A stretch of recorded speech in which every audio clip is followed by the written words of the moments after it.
Hi, I'm Heidi Brock with the Aluminum Association, and I'm really pleased to be here today with Dr. Fiona Solomon.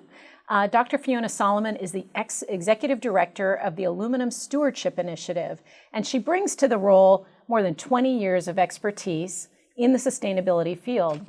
So, Fiona, thank you so much for being with us today. Such a pleasure, Heidi. I would love to have you share a bit more about the Stewardship Initiative and some of the goals that you have underway. For sure. So the Aluminium Stewardship Initiative is bringing together stakeholders from all parts of the aluminium value chain, associations such as yours, civil society organisations and other stakeholders interested in sustainability issues and how we can promote those and advance those for society's benefit. The main focus of ASI is to build an independent third-party certification program that's looking to advance particular sustainability issues and provide a point of differentiation for those companies that do seek certification. Can you tell us why global certification is so important?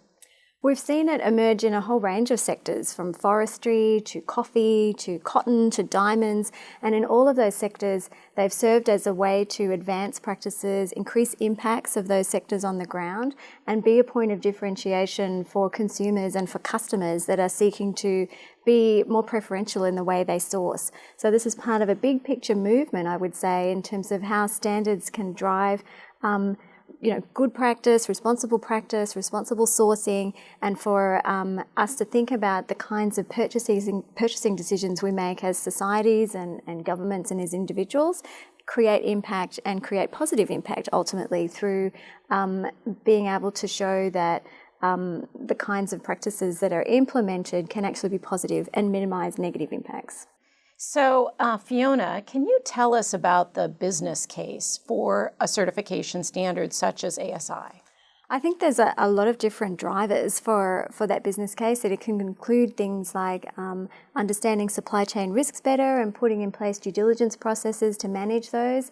It can include meeting consumer or stakeholder expectations. Increasingly, we're seeing civil society organisations using these kinds of certification programs as a way to roll out best practice amongst different sectors. And it can also be a way to leverage the kinds of activities and programs and policies and so on that companies already do and start to provide a value to that, to customers and to the market in general through differentiation. So I think there's a range of important business cases that have emerged for sustainability standards, and we're seeing those flow across a whole lot of sectors and a lot of traction being made and benefit being delivered to those who participate. What's the most important thing that you're hoping to accomplish this year in this process? This year we have a lot of work to do on designing the assurance model, so understanding how the audit process will work, this idea of change, the desired change and the long-term impacts, and how we create that audit process and assurance model that delivers that and collects the data that demonstrates at an individual level for a company being certified, how they communicate that to their customers, but also at an aggregate level, how we look at what kind of change ASI is achieving across the value chain. And finally, what advice do you have for us in North America as we participate with you in the process? The Aluminum Association is a member of ASI.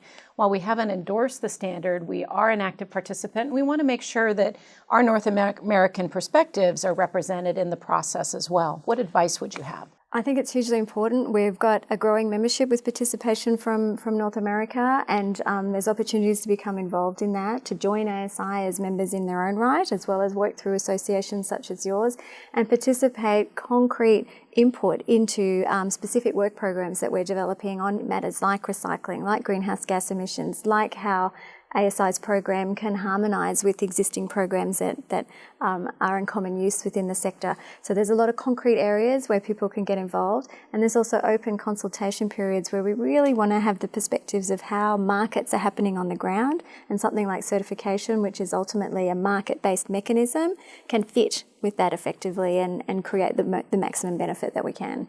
Great. Well, I want to thank you so much for joining us today and sharing some of your perspectives, and thank you for listening. Thanks very much, Heidi.